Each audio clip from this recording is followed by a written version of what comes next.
വെളിയം ഉപജില്ലാ സ്കൂൾ കലോത്സവം പ്രൗഢഗംഭീരമായ വിളംബര ഘോഷയാത്രയോടെ ആരംഭിച്ചു.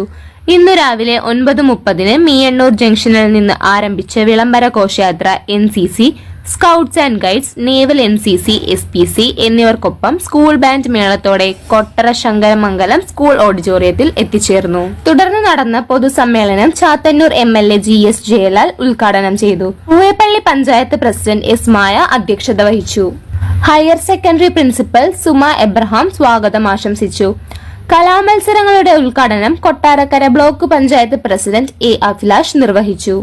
ഉപജില്ലാ വിദ്യാഭ്യാസ ഓഫീസർ MS വിജയലക്ഷ്മി റിപ്പോർട്ട് അവതരിപ്പിച്ചു. വെളിനല്ലൂർ ഗ്രാമപഞ്ചായത്ത് president M Ansar, Pooyappally panchayat vice president R Udayan, block panchayat അംഗം B ബിന്ദു, ഗ്രാമപഞ്ചായത്ത് അംഗങ്ങളായ M Viswanathan Pillai, Saritha V Jaseeroy, Annamma Baby, school HM MV Asha, HM